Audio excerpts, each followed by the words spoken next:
Welcome to Comically Exposed. This happens to be episode 12 that you are currently listening to. And my name is Gabbie Blackman, and my co-host is Heather Nye, who's fabulous. And we have a very, very special guest, a friend who lives on the other side of the world, even though I tell her what? And she's brilliant. She's funny. She's awesome. She has OCD. And I'm going to let her introduce herself. So introduce yourself, Ege. Hi, I'm Ege Öztokat.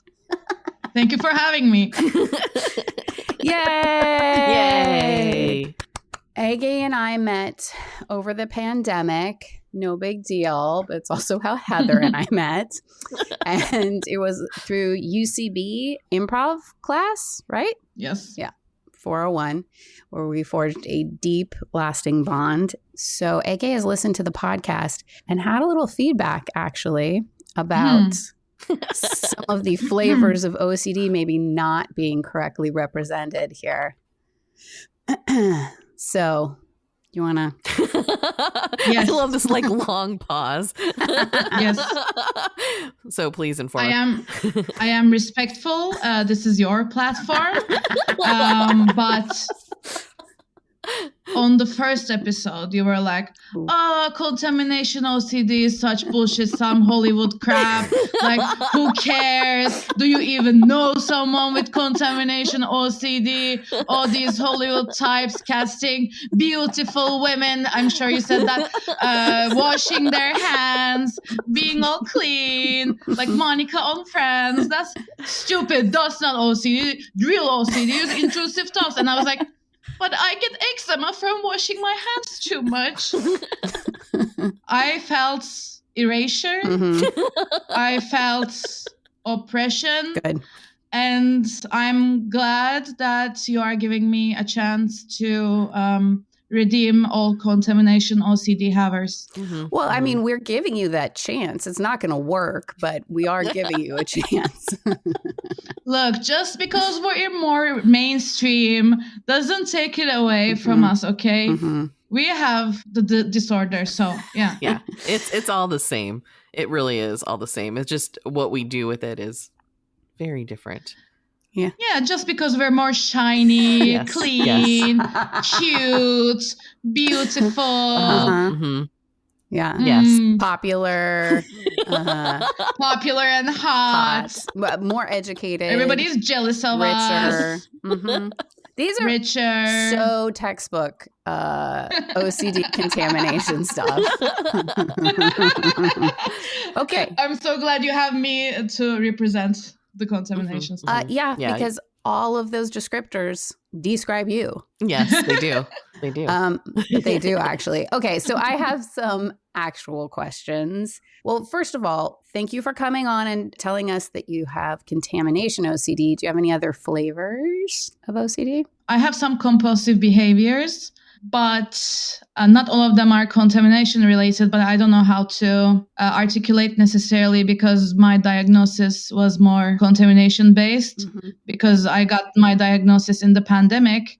And since I started my medication and I've been doing better, I let go of some of my talk therapy. Also because my psychologist offended me very deeply. Why? Yes. She made a joke and I'm the last person who would be offended by a joke. But I was like, are you joking? She was like, oh, no, I wasn't joking. And I was like, that's even worse. And it's too personal. I think it's going to be very funny once I am able to say it on a podcast. I'll come back in 10 years. Oh, shit, dude. Okay. I started crying. Just real quick, for the listeners at home, Ege is a stand-up comic, okay? I have seen her stuff. She talks about very personal stuff. So the fact that you don't want to talk about it right now is like... Holy shit, I wish I could slap this doctor for you. It's going to be so funny when I'm able to say it. That's how messed up it is. Mm-hmm. Wow. I'm so sorry that happened to you. Yeah. So I'm not very sure. I don't have the vocabulary to describe the flavors yet. Well, and the truth is that the designations of what the different flavors of OCD isn't really effective, because OCD kind of latches on to things you care about the most. Yeah. I think sometimes, because I fall in the same thing, mine bounces everywhere. It's frustrating because you're like, is it enough OCD to call this OCD? Or, and it's really the pattern, the pattern of having an intrusive thought and then trying to cover it up with compulsions, cover up the emotions, I should say, the uncomfortable feelings, the, whatever sensation that you're feeling that it feels like you can't handle. The next step is compulsions to kind of, it's hard because there has been these designations of all the flavors, but then what gets ignored is what happens in your head sometimes, because I'm sure you have stuff that are compulsions in your head, and those don't get recognized as well. Yeah, I have so much. Well, you've come to the right place, because we are known for fixing OCD. It takes about 20 minutes. Of course, that's what you promised me. Mm-hmm. I promised you that in $20, and you're not getting each of them. Okay, so I do have other questions. So you were diagnosed during the pandemic. That's intense. When did you first notice, when did you first notice like OCD stuff? Were you a kid? Was it 20 minutes ago? When I was a kid, when I heard the first episode of the podcast, when I was a kid, I wasn't able to. My dad passed, and after that, I had been very scared of disease because he had cancer, and I basically watched him like slowly melt away, full human. And I was a kid. I didn't know a lot scientifically, so I was scared of everything that would turn me into that. I remember I wasn't able to like breathe on my food. Like if I have a plate of food in front of me, I would feel like maybe like some germs from my nose are going into my food and I'm eating them. So like weird, and my mother called it being weird. Oh no! So I kept going. I had different like tics or behaviors, but then in the pandemic, it got real because contamination. Like everybody was washing their bags of chips, so it gave me freedom to do the worst I wanted to do. Yeah. And then actually not during the worst pandemic, because I felt so safe and happy in quarantine. I was like, this is what I wanted my entire life. But then when I had to go back out, I couldn't. So that's when I started seeing a psychiatrist. Yeah. That's so intense and makes so much sense. Like, yeah, especially being a kid, just being a kid in general, you have so little control in your life. And then to go through such an incredible tragedy of losing your parents. I'm so sorry, dude. It's okay. It's main character vibes. Dead father. OCD, contamination type. It's all good. Yeah. Great. And it sounds like you're cured. So, I mean, Gabbie, you did say I am a stand-up, so I think that's obvious. Yeah, that's right, because you're freaking hilarious and will not take any of it seriously. I started back up with my OCD support group over the pandemic, and I would say it was probably 75% contamination folks who were just thriving during lockdown and also experiencing their greatest nightmare come to pass. Because I think across the board, OCD is like, hey, do you know if you just prep for everything that could possibly happen in the future, like you're good. And all of your loved ones are going to be fine too. And then quarantine hits and everybody's like, see, we're washing our mail, the bags of chips, and it makes total sense. Yeah. And then everybody just had just the hardest time coming out. So how is it now, like leaving the house? It's slightly better, but when I'm outside, I'm still very if I touch something I find suspicious, I sanitize my hands immediately and stuff. It's gotten way better since I started medication. The first times I was going out after quarantine was over, it was way harder. Now it's better, but I still have this separation of my house from the outside in my head. So if my house is contaminated, I'm still very serious about that. I did stop washing groceries and stuff way later than most people. Mm-hmm. But still, some stuff are just dirty. If I touch my wallet, it was dirty. I'm not gonna touch my sheets after I touch my wallet. Mm-hmm. I think that's fair, but it's gotten better since I started taking my medication. I tried to go down on my dose, lower my dose. It was really bad. It was really bad. And then I called to make an appointment with my psychiatrist to maybe get back to my original dose. And her assistant told me she's on leave until an unknown time. We don't know when she's going to be back. So I just went up on my dose anyway. And I feel happier. Oh, I'm sorry for giggling. The amount of MacGyvering, the amount of self-advocacy we have to do in order to get the help that we need is why does it happen to people who are going through mental health crisis? Why is it that we're well, you seem like you should be in charge of your own health.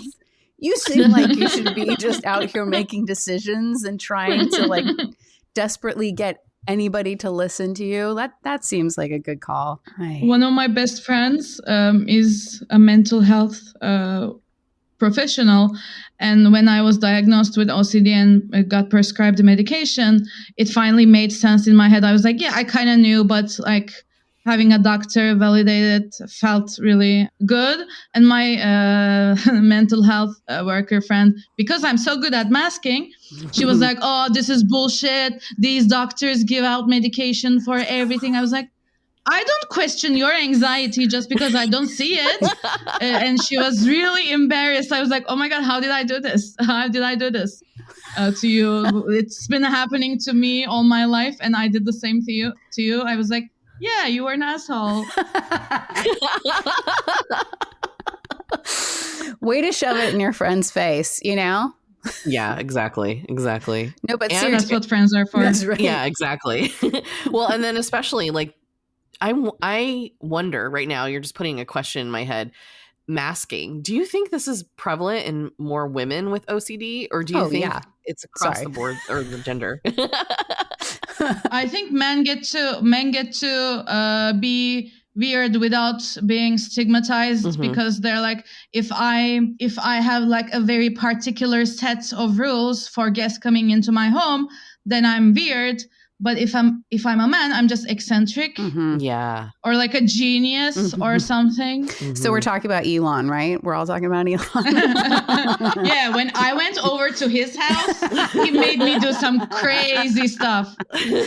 Yeah, I know. It's bizarre. He's wear a towel, but don't use your hands to put it on. This is weird. No, but seriously, I think it's so women probably mask more. Societies where whiteness is prized. So, if you're not white, then you probably have to mask more. Mm-hmm. And I would say richness, right? It's always eccentric is the label, the more cash you have. And, heterosexual, all the things. Yeah. Yeah. And it's more accepted, right? Yeah, totally. Yeah. Well, we fixed it again. We fixed society. Thank you. Yeah, no problem. Oh, hey, do you want to say where you are, where you live? Not your address. I'm not saying dox yourself. Wait, I have to get a pen. Well, as long as they follow the house rules, they can come over. Mm-hmm. 2 towels, no hands. No, you just have to sanitize your hands before you touch anything inside my home. But if I have a weird feeling about you, it doesn't matter. I'm going to clean anyway. People have dirty auras, and that gets all over the place. It's disgusting. Some people don't. Okay, some people trigger my OCD more than others. And I don't know how it works. Some people are just dirtier to me in my head for no reason. I have no idea. They're dear friends whom I love. I just can't. I don't know. Okay, I'm in Istanbul, Turkey. Woohoo! Woohoo! Whoa. Okay, I just wanted the listener to, geographically place you. And now that they have, we're going to switch topics. So you've talked a little. Just so you know, she can get jailed for something she says on this podcast. That's right. Moving on. That's right. We're going to bleep out all the sensitive information for when we release it in Turkey. What is contamination OCD? Like, can you give the folks at home a little, we've talked about it a little bit, but like maybe not in general, but like for you, are there any other triggers that you want to talk about? And don't feel forced into saying anything if you don't want to. We can cut this whole episode. Yeah, we can just introduce you and then say your location, and that's it. I have this bit, but I do in my stand-up. Like, if a guest comes over, I have to keep mental track of every single surface they touch so I can clean immediately after they leave. But that's not enough, because what if they sit on my couch and I don't know how they came over? What if they took a bus to come to my place and they sat on a bus seat right after someone who sat on that exact same seat going home from the hospital, and they had all sorts of hospital germs on their butt? My friend's sister comes over, sits on my couch, I take a nap, boom, I die from bus seat disease. Oh. Am I right, ladies? So that's like keeping my home. Like, if I touch something I think is dirty, I wash my hands immediately. I sanitize my hands a lot. I did get very serious scars from washing so much in the pandemic, and it's still not the best in winters, but it's better now. And I don't like sharing utensils or glasses. It's not that weird, but for me, it's more dire. If someone sometimes I'm embarrassed. Someone wants to take a sip of my water, and I'm like, okay, sure. And then it's garbage to me after that. I just. Yeah, I think contamination is fascinating. Contamination OCD, because the line between like what's just like a healthy understanding of germ theory and staying clean and hygiene and all of that, and then when does it start to kind of drift into like, oh, my hands are cracked and bleeding because, I keep washing and sanitizing. I once touched the door handle and tried not to wash my hands. Ooh. I lasted like more than a minute. Oh. That's pretty good. And less than 2. And then I was freaking out. It was terrible. It ruined my day. And my psychologist was like, no, you do it here. You don't do it on your own. But then she offended me. So I'm not exposing myself right now. Yeah. Yeah. Especially if a minute's too long, it should be more than like 5 seconds. That's my opinion. But when you were talking about your I will do it now. Yeah, I know, right, do it great. now. Because we're professionals, so you can go ahead and do this. And if you have a psychotic break, we can totally help you. Uh-huh. Well, but it's interesting because your string of thoughts that you were just saying about things transpire into becoming a serious contamination of like face, butt, bus disease. The classic. Is exactly the way that I like my intrusive thoughts also kind of come in. Mine are more like, I don't know if I can go through that, but not right now. 10 years. I know, but when I had to do an exposure, it was fascinating to be able to handle something after a thought process like that. And so I don't know if that makes any sense. It makes sense in my head. Yeah. And Gabbie, you were asking if there are others while Heather was thinking. I thought like my stuff, anything that goes on with me regarding my health or my mother's health, Oh yeah. I get very, Yeah. Yeah. like I once found a white spot on my tongue, and I was like, oh, okay, this is it, I'm dying. That's fun. But that is way better since medication. Dude, shout out to medication, honestly. Yeah. Seriously. Yeah. I know. Medication. Yeah. Medication. We're all big fans. Because on my little interview card, because this is a professional podcast, so I have an interview card. I have therapy ? And then what works ? So medication works. I'm so freaking glad that you found that. I'm so glad that you're on a dose that works. Mhm. I mean, finding a medication that works for you is a whole goddamn process, right? Yeah. And then finding the dose is a whole other process, and it takes months. And it's just like, again, I don't know. Very frustrating, I think, is to sum up, frustration. Thanks, Gabbie. You're welcome. Okay. Yeah. I was really happy to have found something that worked for me on my first try, but I do have severe side effects, but I don't have the mental strength to change just for the side effects, because like I'm sweating so much all the time. Yep. And I am sleeping so much. Like I shouldn't be able to sleep 17 hours a day. Like you would stop sleeping at one point. Yeah. But it's better than what I was doing before. Right. I was awake and freaking out. Yeah. So, I don't think my medication is right for me right now. But it's, it's. I'm gonna try something new in the future. I'm gonna find the right medication when I'm better. Right? Yep. That's how it works. Yep. Uh-huh. Yeah. It's good enough. Yeah. But seriously, right if now. it's the Band-Aid that's like holding it all together, then, keep that Band-Aid. Yeah. Exactly. So if you're not doing exposures, what kind are you doing? Any other kinds of therapy? No. I used to go to talk therapy before my OCD diagnosis, and it was just like very standard. She wouldn't say anything. I would just talk and talk, and we hit a wall at our like 10th month together, and her her solution was a Freudian stream of consciousness therapy. And I was like, this is not the 50s. Also, I'm an improviser. I'm going to manipulate that shit. I'm not going to be sincere in my stream of consciousness. I'm going to yes and myself. So it's going to turn into a weird rant and a study in character work. So I didn't really trust it. And, Freud, sexist, whatever. And I stopped. And then after my OCD diagnosis, I went to...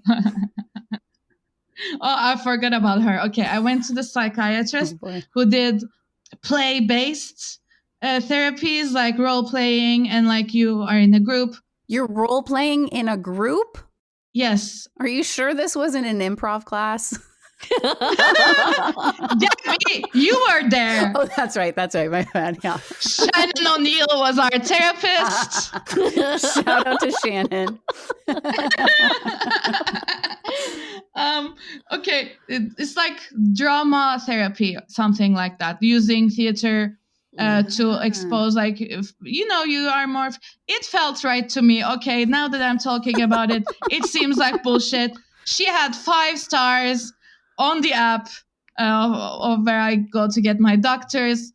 And then I went to her and I talked about it. And she said, oh, you seem like you have OCD and some other stuff. She recommended a book.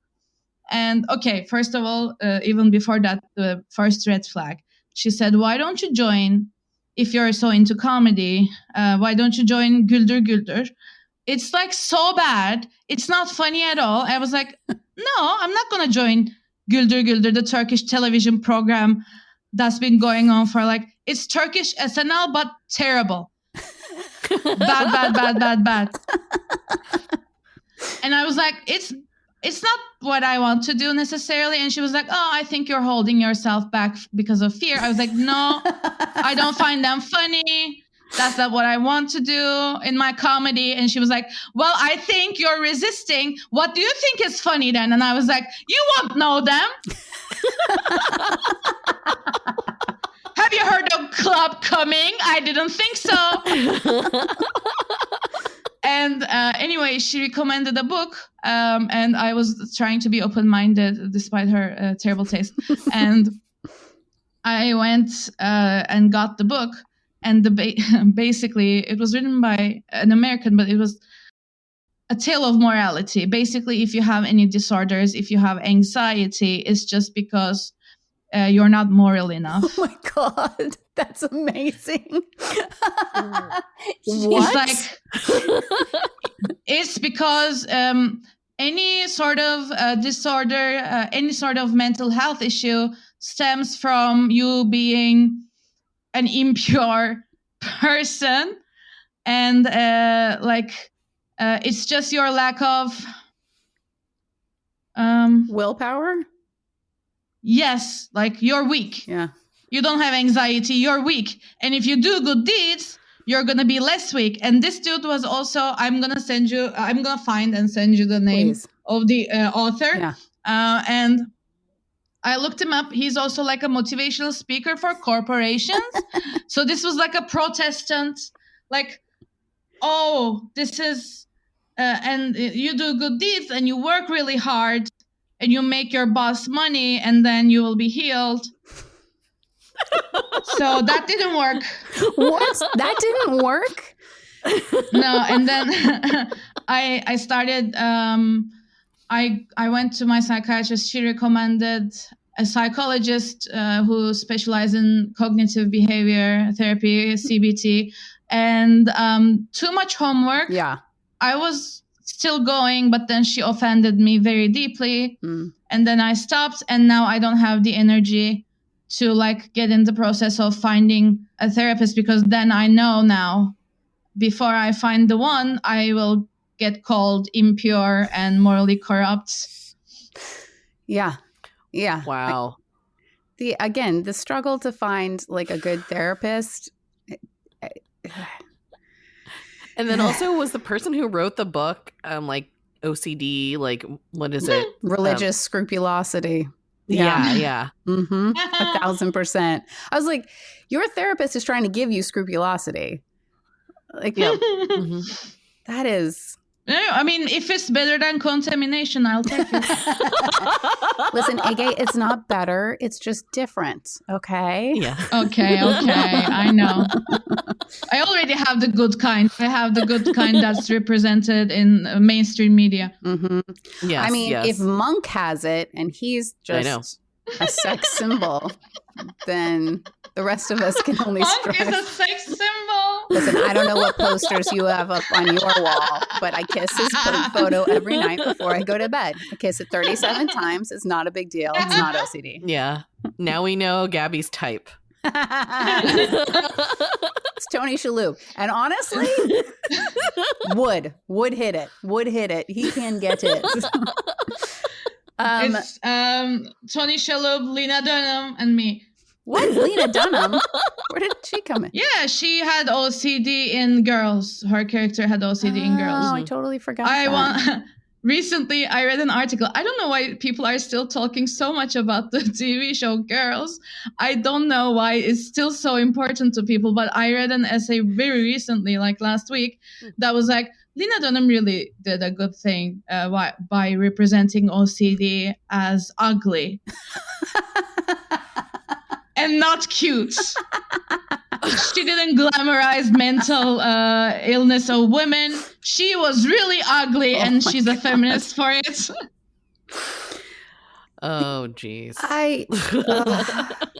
There's so much to unpack with that. I don't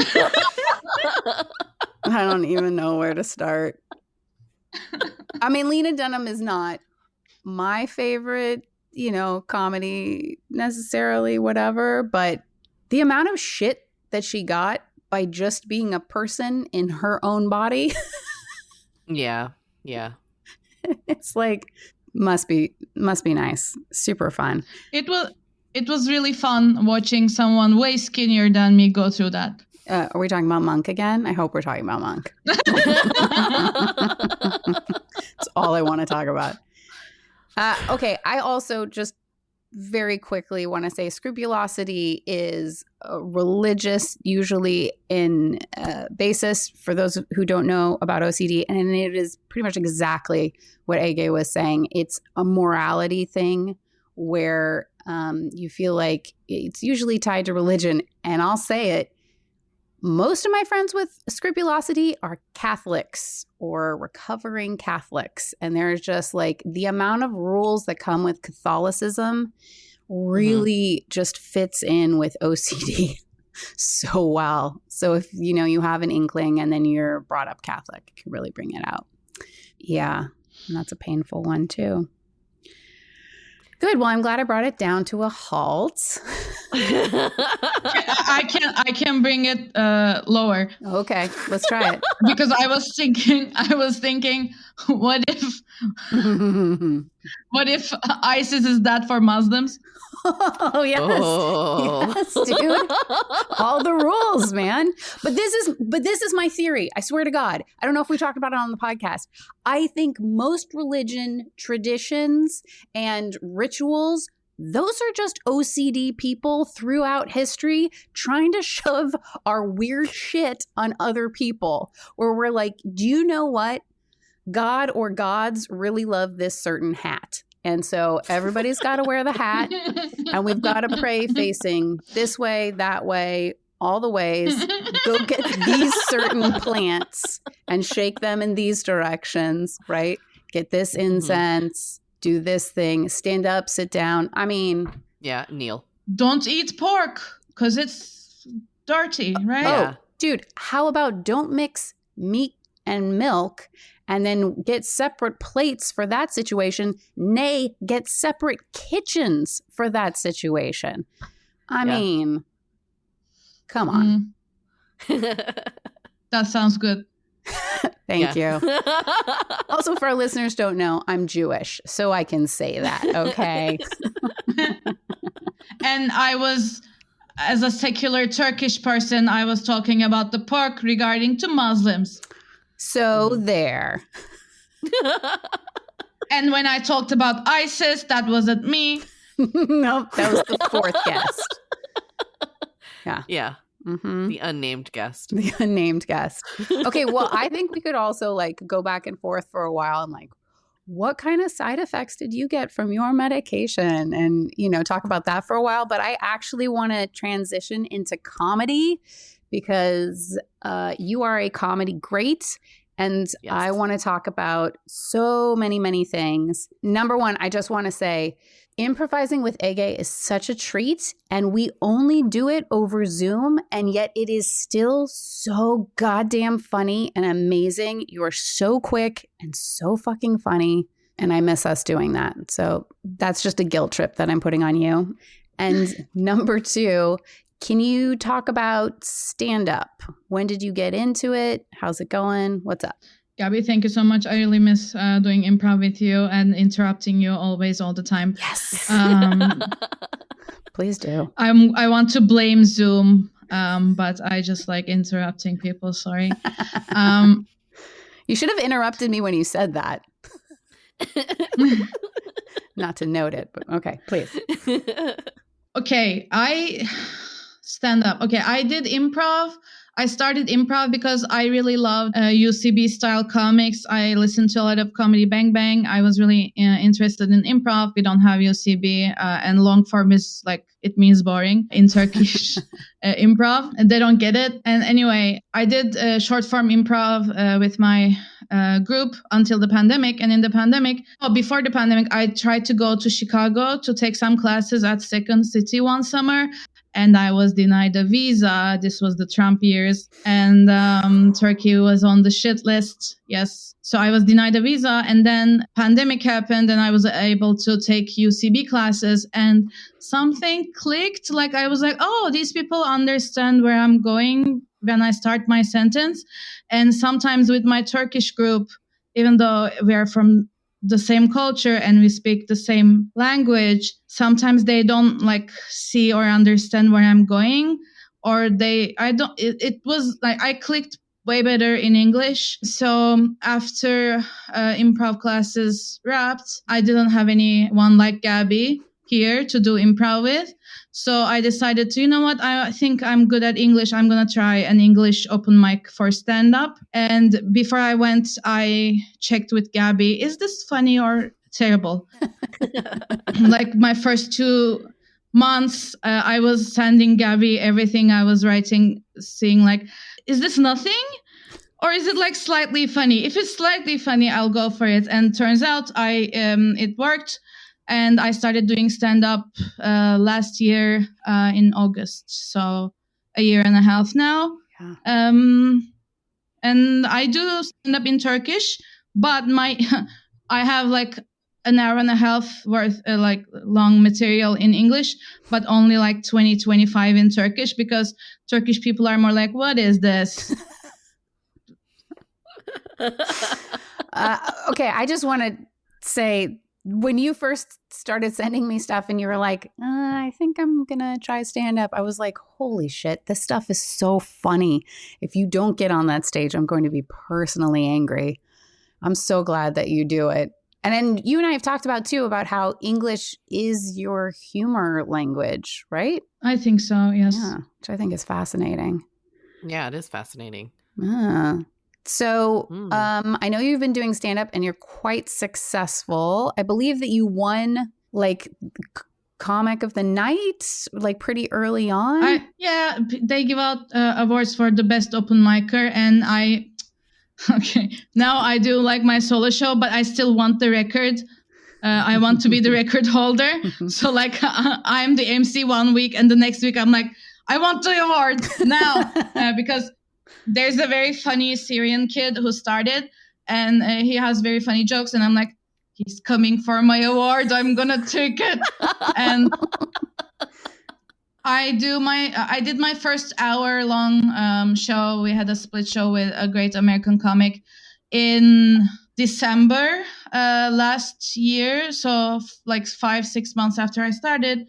And then this year I started doing my solo show, and hopefully I will try, if there's no weird visa issues or Turkey is shut down or something, or if Turkey doesn't exist or something. I don't know. You never know. Unless there's an issue, I want to take my solo show to Edinburgh. Yes. And it's also about basically what we are talking about here. It's called Antidepressed, because I was only able to do stand-up after I started the medication.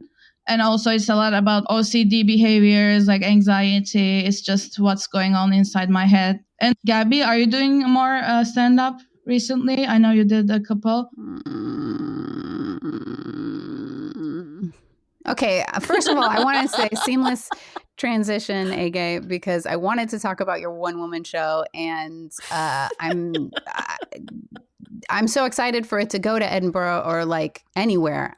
I just want to see it. So that's exciting. And stand up, I would love to try it again, but my tutoring hours make it so I can't go to any open mics during the week. And then the only open mic that happens on the weekend in my area is at this theater in Oakland, which I've talked about before.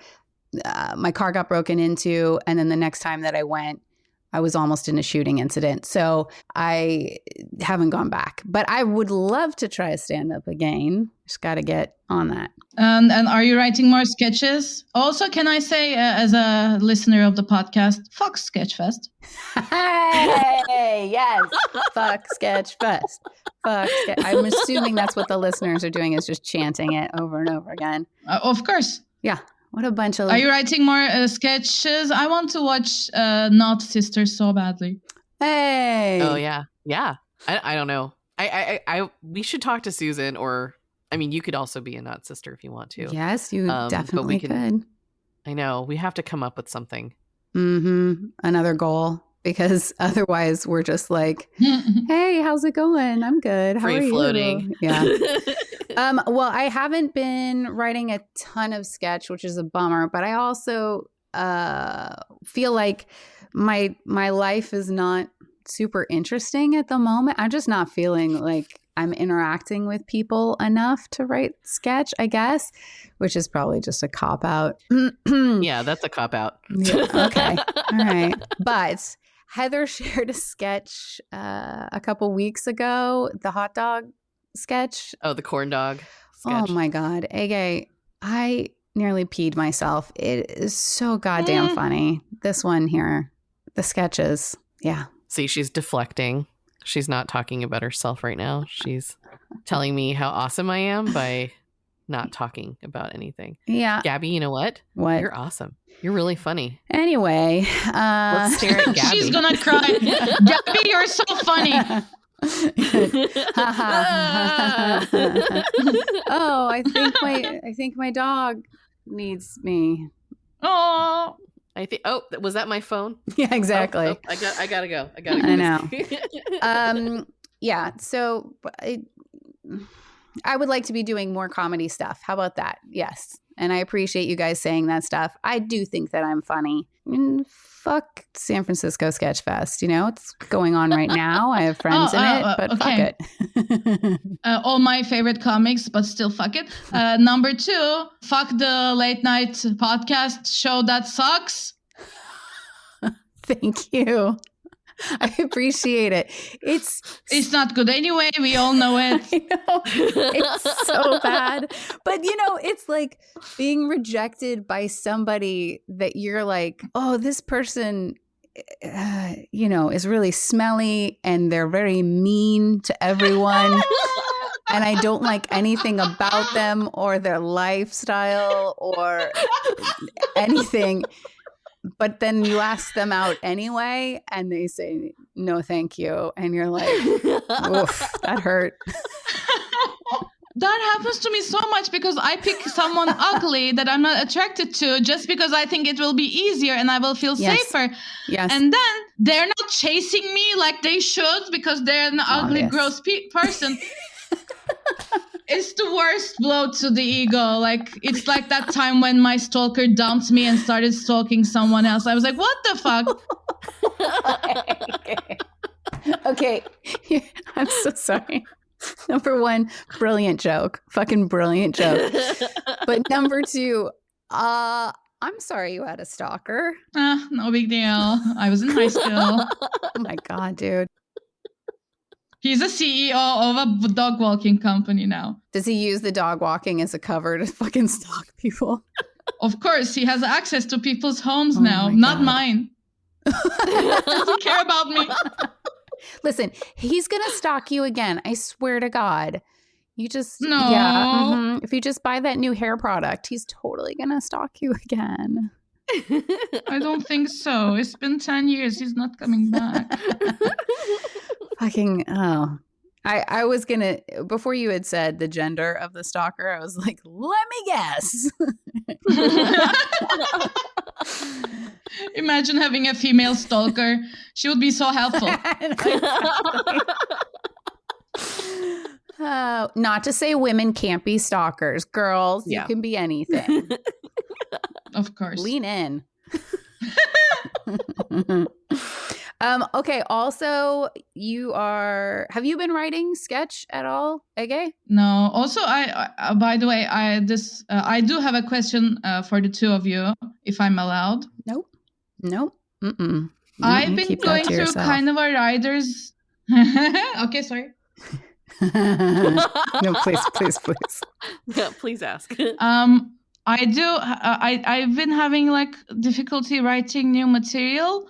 Do you have like any exercises for like when you are experiencing writer's block? Ooh, I'm gonna go to Heather on this.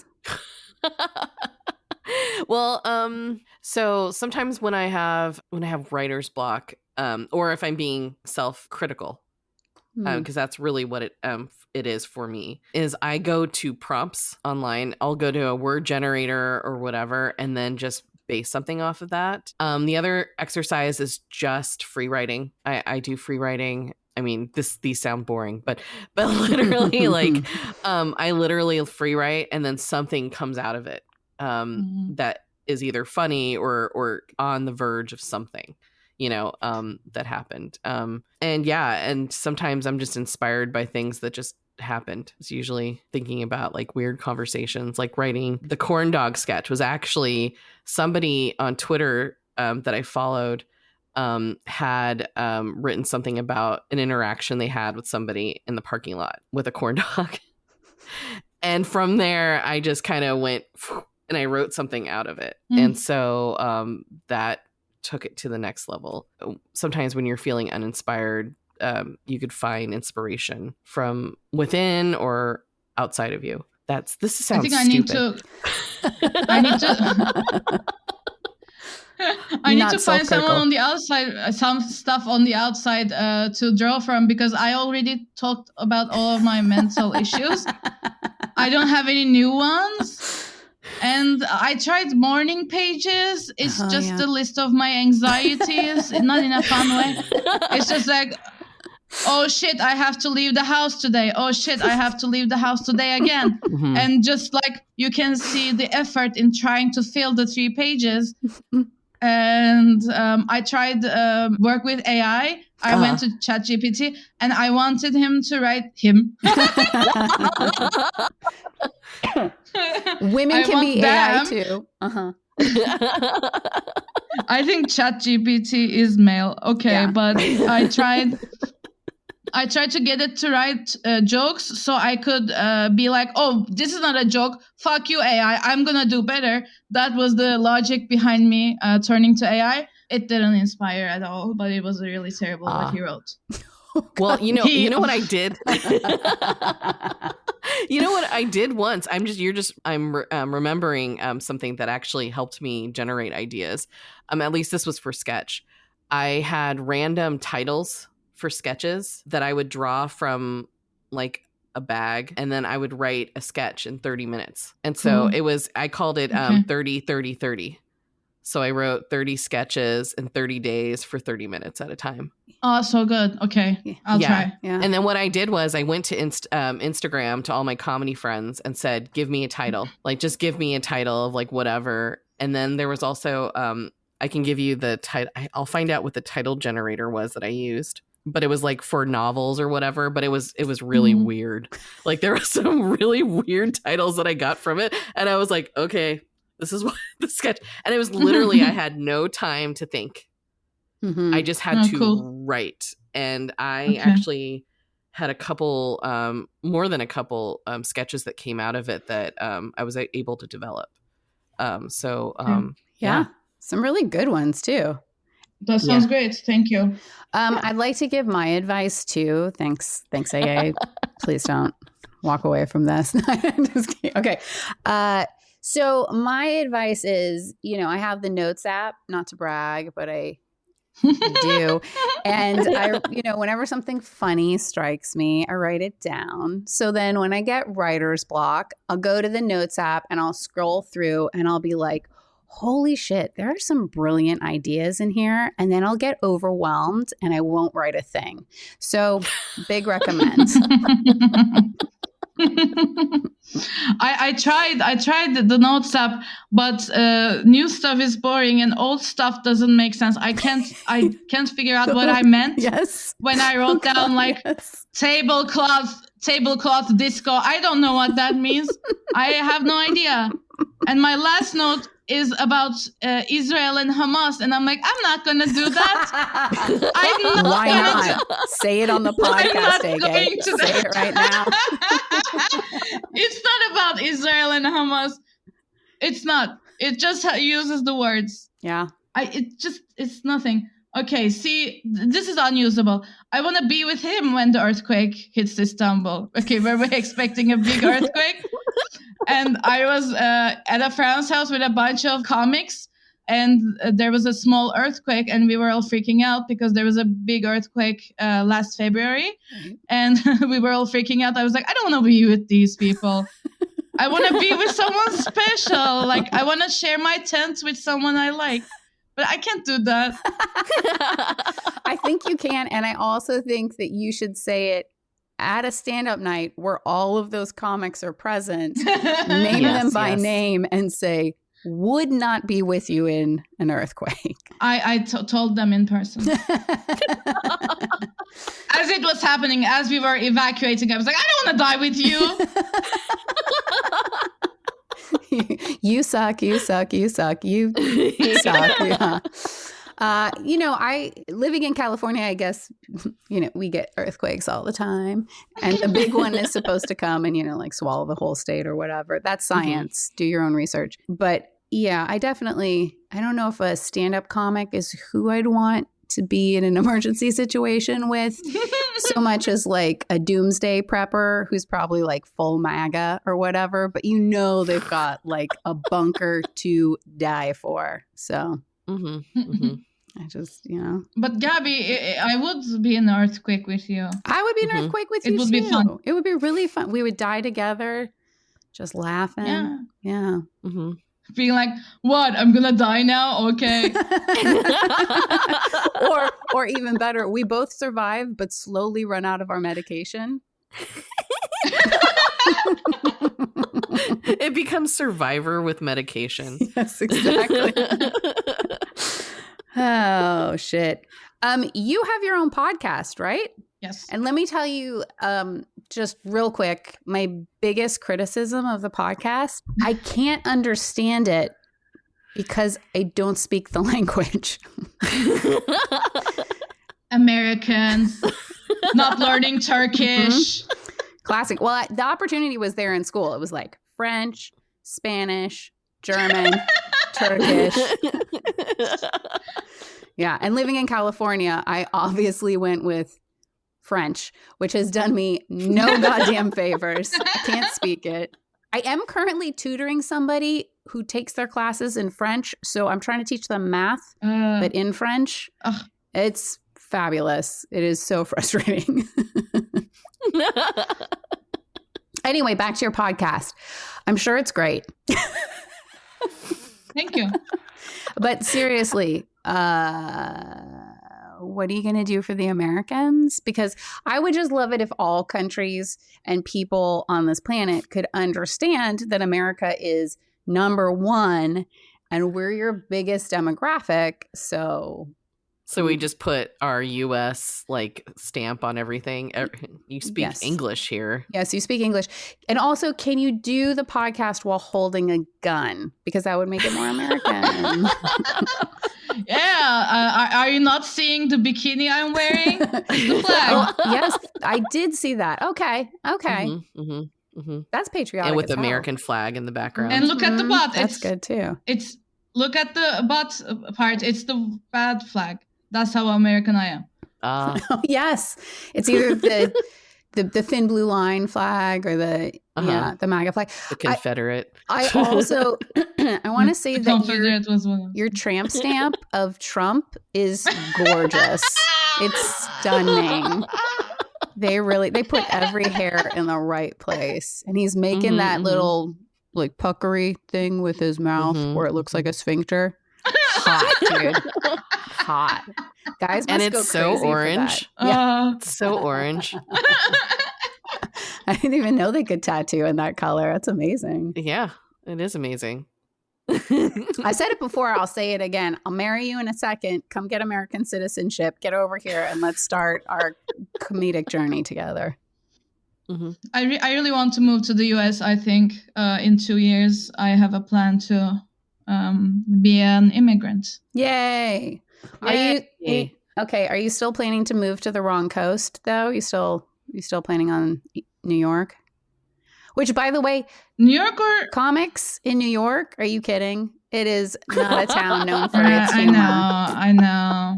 There's no opportunities. I know. There. I heard it's like really boring. Like no alternative stages. Just like two guys just that. Yep, just two guys. They have a microphone. They're quote unquote podcasting. Yeah, like in Turkey. Yeah. Great. You mean West Coast is the best coast? I do. Is that what? And I really mean, will you please move to LA with me? Because I don't want to move to LA and I would really like a friend. Okay, I will move to which state has a university that will allow me to do a PhD? We have California, I think, has some of the most colleges out of all the states. UCLA. Yeah. Bam. UCSC, Berkeley, Pepperdine. Too north. Yeah, but right. Riverside, state schools, Long Beach. I mean, listen, what are you trying to put on airs here? It's got to be like Harvey Mudd or something like that. Like there are lesser schools. I really petered out on that one. I don't know where it's I didn't know if those were real schools or you were doing a bit. I am like 85% sure those were real schools. Pepperdine is a real thing. Yeah. Mm-hmm. And it's, in LA-ish. So there you go. I think they do like psychology, maybe law. Why are we talking about this? Pepperdine hasn't paid me in so many years. And I have been nothing but the best ambassador on their behalf, where I tell people like they're a school. They have programs. Yeah. That's their heading or their branding. We're a school. Yeah, question mark. Yeah, man. Well, yeah. I was about to go into like the visa process, the immigrant experience, and like I was like, oh, I am unqualified to be talking about this. The podcast just takes a real turn, goes full political. Or you're like, don't come to America. We have enough immigrants. No. Yes, that's my standing, because my grandparents came to this country and they should have been the last immigrants allowed in this country. Yeah. Pull up the ladder after you get in. That's my motto. Hey. Okay, so that's dead air.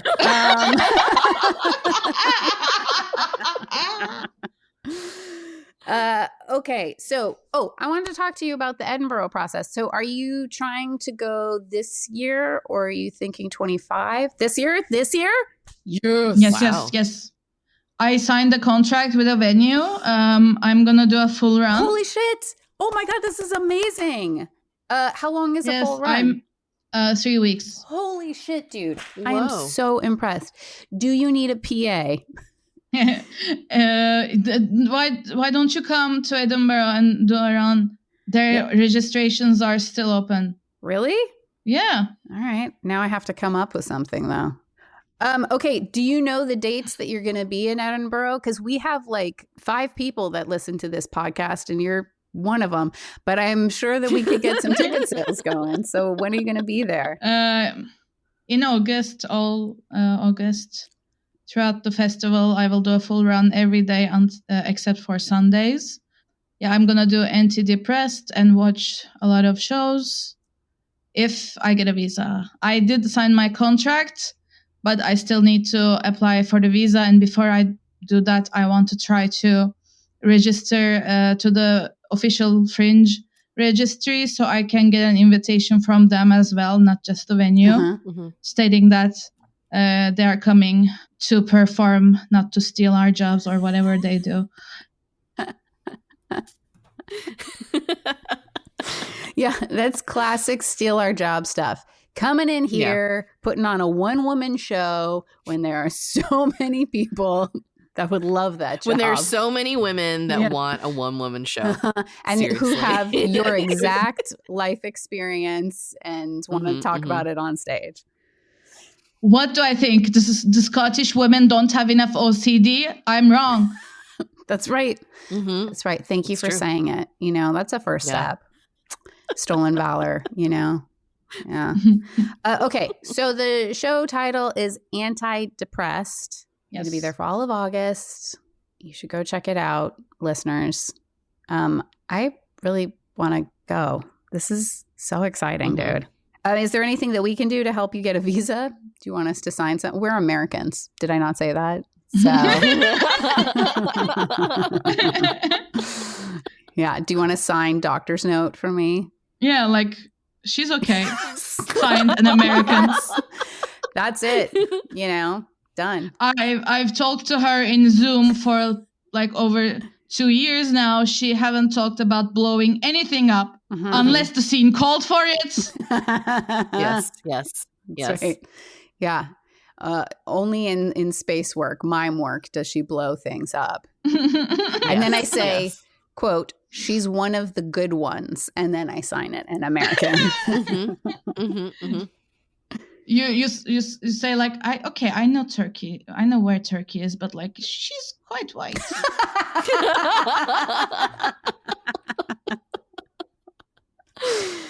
Yeah. Nailed it, dude. That's yes. And do you know how many emails I sign off as she's quite white, comma, Gabbie? You know, so far it's got me putting on a few lists, but I see that as a point of pride. Okay. Any last thoughts about OCD, comedy? You want to ask us like a million questions because you're obviously a super fan. Thank you so much for having me. Yay. Now that's a wrap up right there. That is a wrap up. Well, yeah. Thank you for coming. Sorry, I didn't mean to step on your lines, Heather. No. You go. Okay. Go. Okay. Will you tell the people, Instagram, social media, is there any place that you want them to come see your brilliance? Sure. You can follow me on Instagram at Ege Egeoe. And I do English stand-up shows in Istanbul if anyone visits Istanbul at any time. If any of the 4 other listeners than myself of the podcast are Turkish speakers, they can read my book. Yapazam Demislik Yönetime Giriyor. And listen to my podcast, Arama Geçmişi. And see you in Edinburgh. Follow Gabbie and Heather too, because they're so funny. Nice try. Nice fucking try. Okay, that's right. We didn't even get into your book. And also, truly, I am still upset that it is not in English. I know that I get it. I hear myself. It's ridiculous that I only speak English, but I would love to read your book. Okay. I just want to thank you so much for being our absolute first guest on the podcast. Thank you for being... Yeah, Susan. Yeah, Kelsey. Name names, dude. That's right. True. Yeah, Taylor Swift's cousin we took 2 weeks of improv with. Right. That's right, dude. Oh, she was awesome. The cousin. Yeah. Haven't met Taylor Swift in person yet. Yes.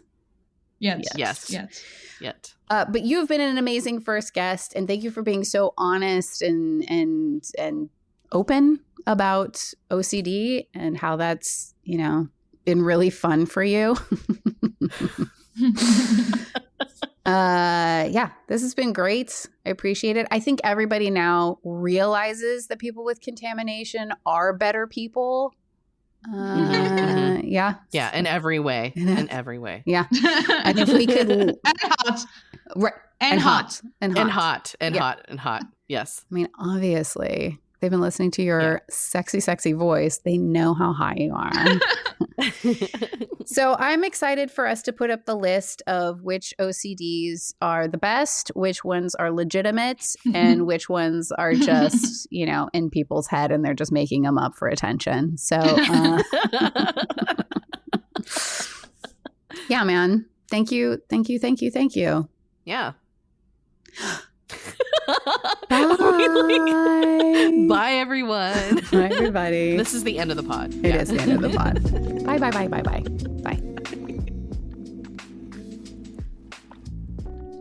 Welcome to the end of the show. This is Gabbie Blackman. And this is Heather Nye. Thank you for listening to Comically Exposed. We are just a little show with two creators who edit and produce each episode. We appreciate all your support. If you like what you heard, please follow us on Instagram at comicallyexp.podcast. That's comicallyexp.podcast. Or subscribe to us on Spotify or wherever you listen to podcasts. New episodes drop every other Wednesday. Also, special thanks to Track Club and Golden Finch for providing the music. Thanks for listening, and hey, everybody, today is a great day to expose yourself. Okay, until next time, ta-da for ta-da! Bye! Bye. Bye. Bye! Bye. Bye! Bye.